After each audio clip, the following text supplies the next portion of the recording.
세상에서 가장 위험한 거짓말이 있습니다.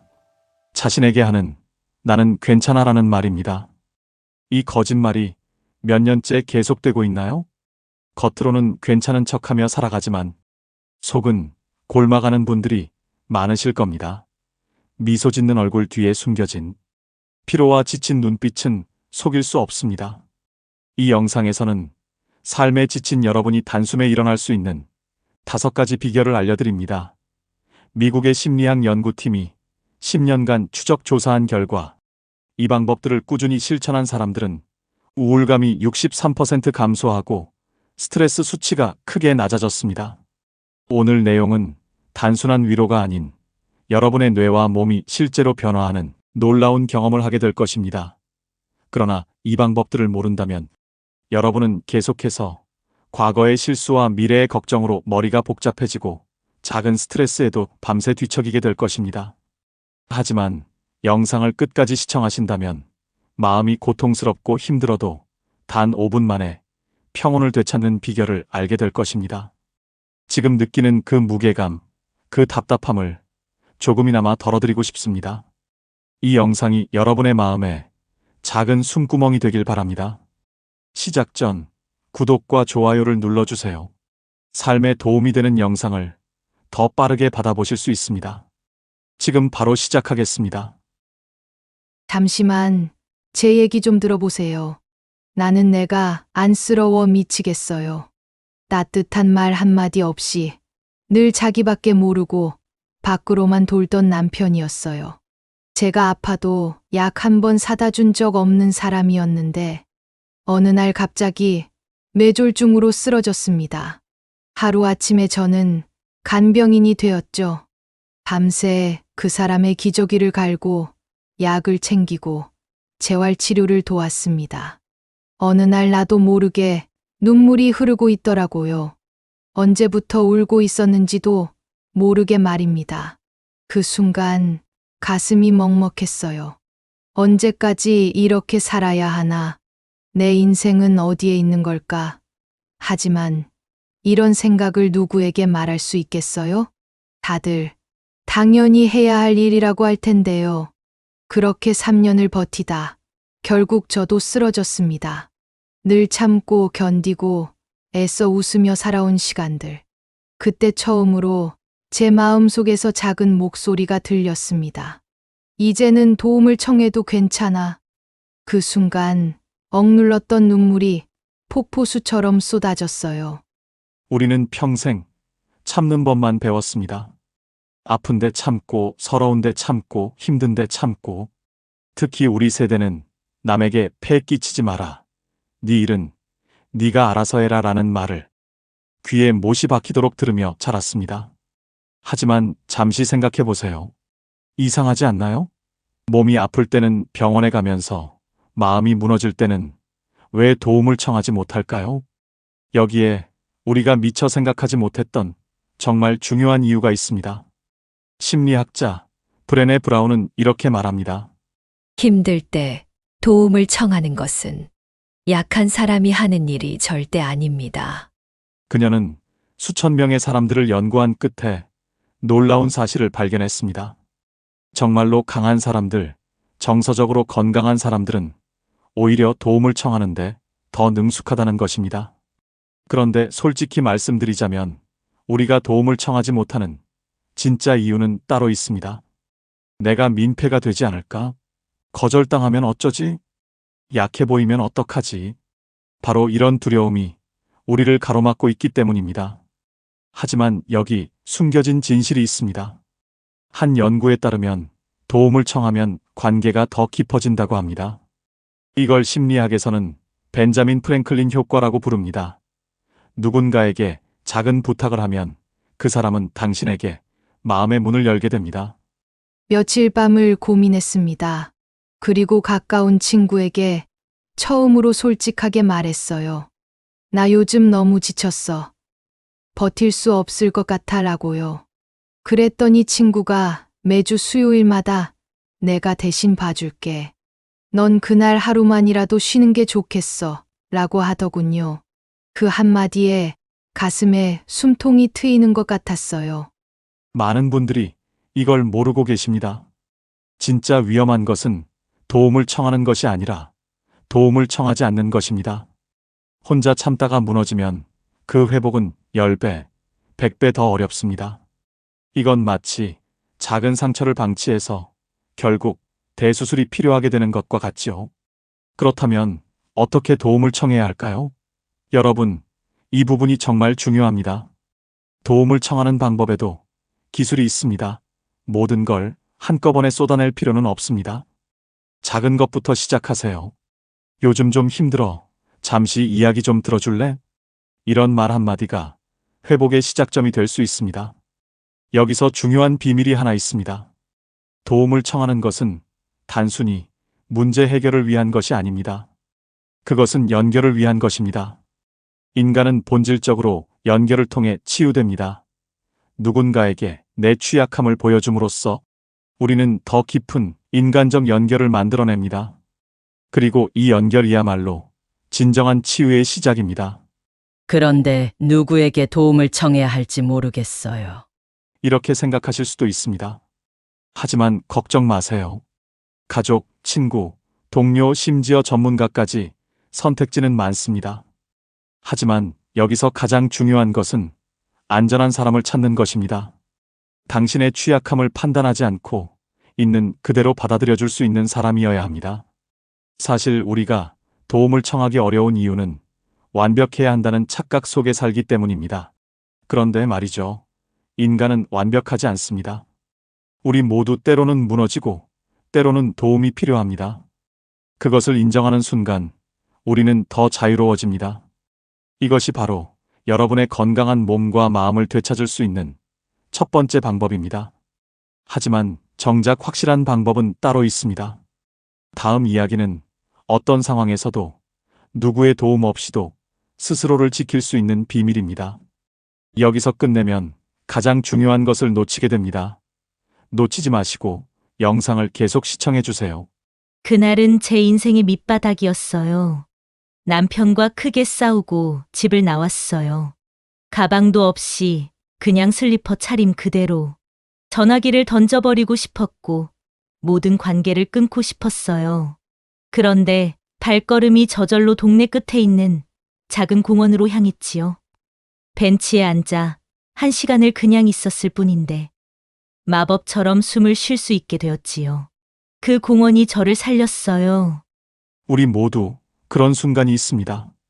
가슴이 터질 것 같은데 말할 곳은 없고 도움을 청해도 채워지지 않는 그 빈자리. 바로 그때 우리는 무의식적으로 특별한 장소를 찾게 됩니다. 도움을 청하는 것은 물론 중요합니다. 하지만 냉혹한 현실이 있습니다. 늦은 밤 당신이 가장 무너질 때 전화를 받아줄 사람은 많지 않습니다. 그리고 그 시간 당신을 구할 수 있는 것은 오직 당신만의 비밀 무기뿐입니다. 저는 집 근처에 작은 카페에 갑니다. 힘들 때마다 그곳에 가서 창가에 앉습니다. 아무 생각 없이 창밖만 바라봐도 마음이 정리되는 기분이에요. 이제는 그 카페를 생각하는 것만으로도 안정감이 듭니다. 지금 이 순간 여러분의 마음속에 그런 장소가 떠오를 겁니다. 그곳이 어디든 그곳만의 마법이 있습니다. 그 장소에 가면 아무도 여러분에게 다 잘 될 거야라고 의미 없는 말을 하지 않습니다. 왜 그래? 그 일이 무슨 대수라고 하면서 함부로 말하지 않습니다. 그저 여러분의 고단함을 있는 그대로 받아들여 줍니다. 이것은 단순한 위안이 아닙니다. 하버드 의대 연구에 따르면 위로 장소가 있는 사람들은 스트레스 상황에서 코르티솔 수치가 최대 60%까지 감소한다고 합니다. 이는 어떤 안정제보다도 강력하고 확실한 효과입니다. 반면 위로 장소가 없는 사람들은 위기 상황에서 회복 속도가 현저히 떨어지고 우울증 발병률이 4배나 높다고 합니다. 시어머니에게 또 된통 혼났어요. 제가 마음에 들지 않으셨나 봐요. 너는 그 나이 먹도록 이것도 제대로 못하냐는 말에 가슴이 무너지는 것 같았죠. 그날 저녁 아무도 없는 부엌에서 혼자 따뜻한 미역국을 끓여 먹었어요. 첫 숟가락을 들었을 때 갑자기 눈물이 났습니다. 제가 아플 때마다 돌아가신 어머니가 끓여주시던 그 미역국 맛이 떠올랐거든요. 참아왔구나. 고생했어라고 누군가 말해주는 것 같았습니다. 위로 장소만큼 큰 힘을 가진 것이 바로 위로 음식입니다. 이것은 그저 배를 채우는 음식이 아닙니다. 음식은 영양 공급을 넘어 우리 마음에 특별한 안정감을 주는 힘이 있으니까요. 그런데 꼭 알아야 할 게 있습니다. 이런 위로 장소와 음식의 진짜 힘은 반복에 있습니다. 힘들 때마다 같은 장소, 같은 음식을 찾다 보면 그곳이나 그 음식은 우리에게 안전한 항구 같은 존재가 됩니다. 마치 어린 시절 엄마 품처럼 그곳에 가면 마음이 편안해지는 거죠. 그런데 여기서 대부분의 사람들이 저지르는 치명적인 실수가 있습니다. 그들은 이미 무너진 후에야 위로를 찾기 시작합니다. 하지만 그때는 이미 늦습니다. 지금 당장 여러분만의 위로 장소와 음식을 정해 두어야 합니다. 이 방법을 실천한 사람들의 변화는 극적입니다. 그들은 스트레스에 강해지고 회복 속도가 빨라지며 감정 조절 능력이 향상됩니다. 무엇보다 그들은 다시는 완전히 무너지지 않습니다.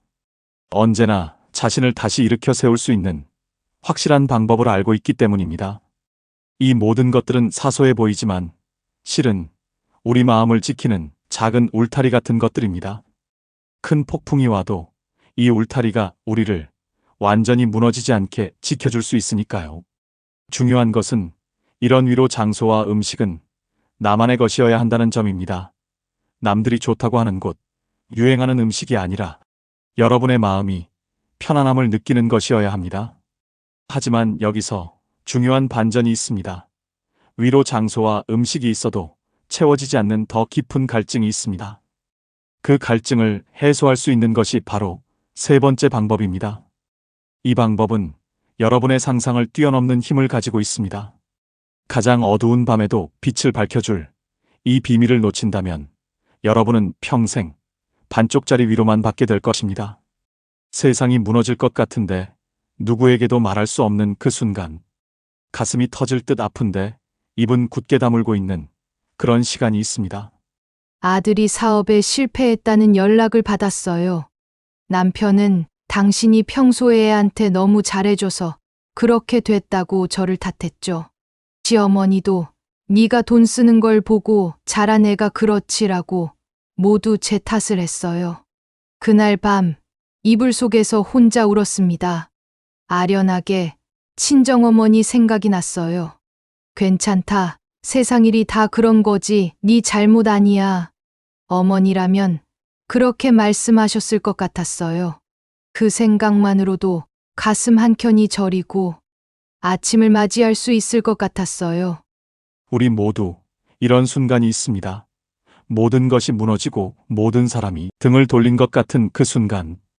그때 우리를 지켜주는 것은 무엇일까요?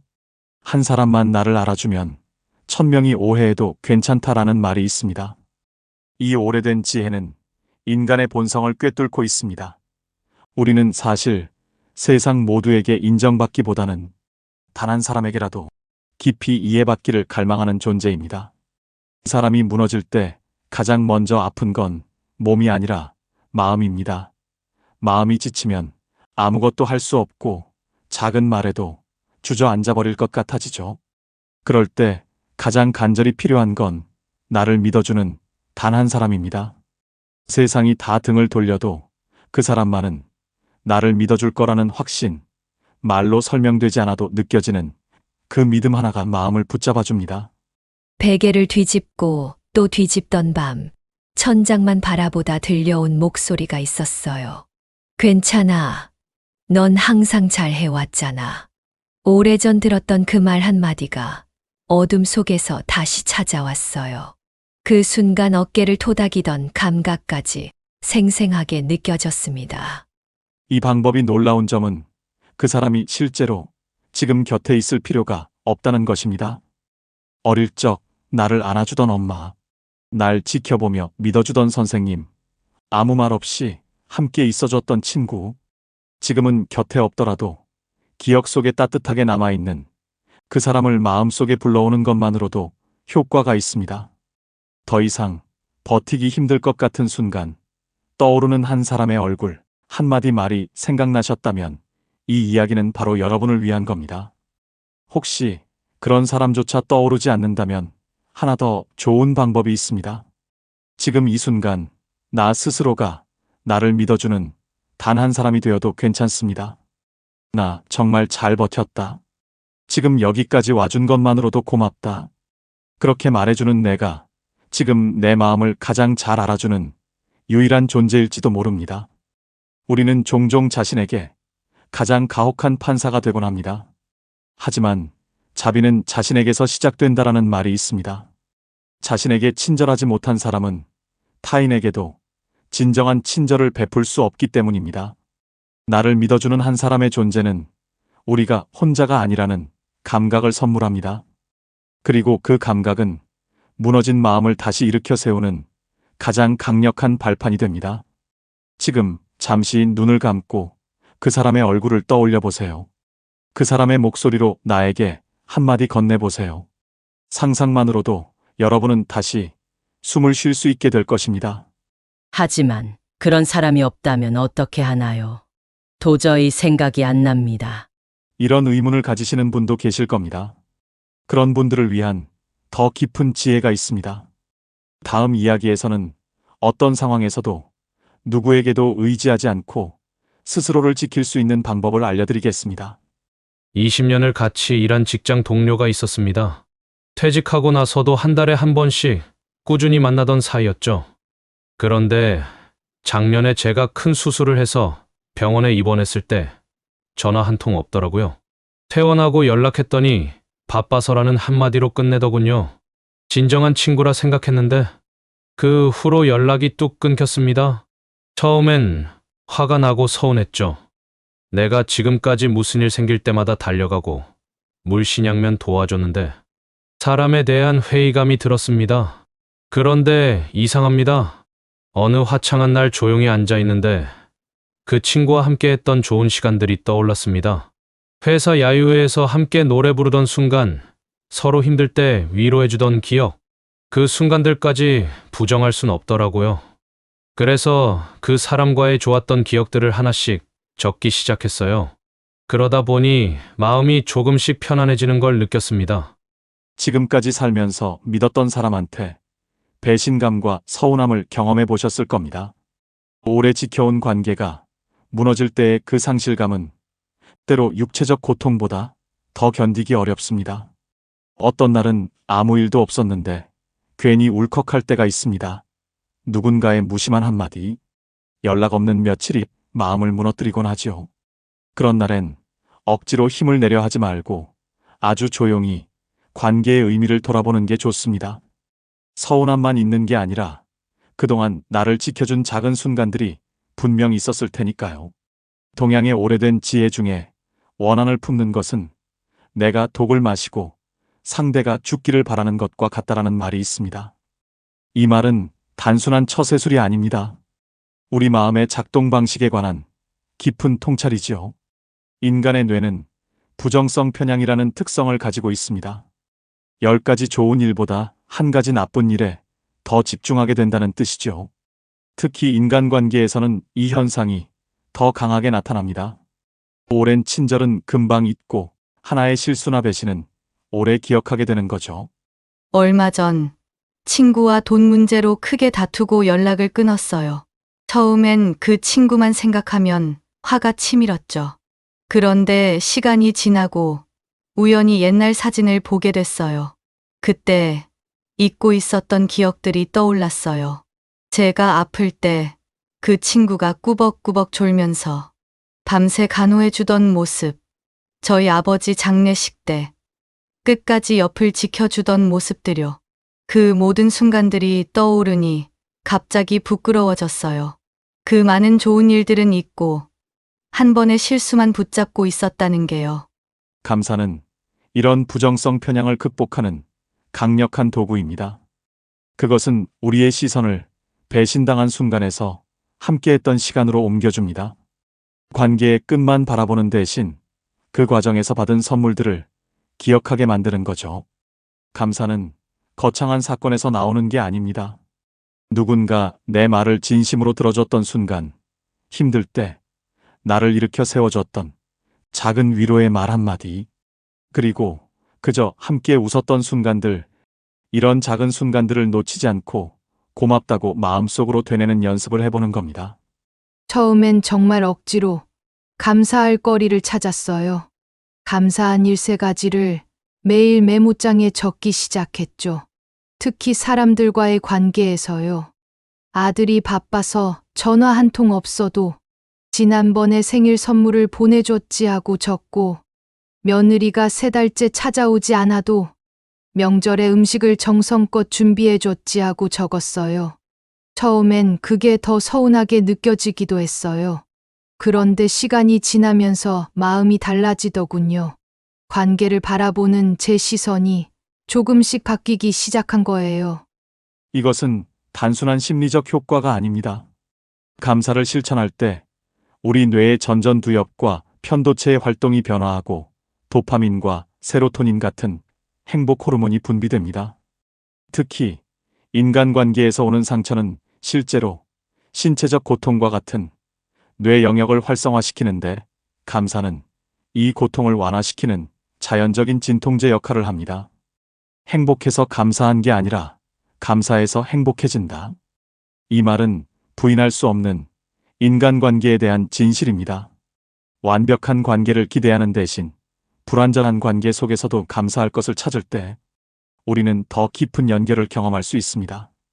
여러분의 마음속에는 지금 어떤 생각이 흐르고 있나요?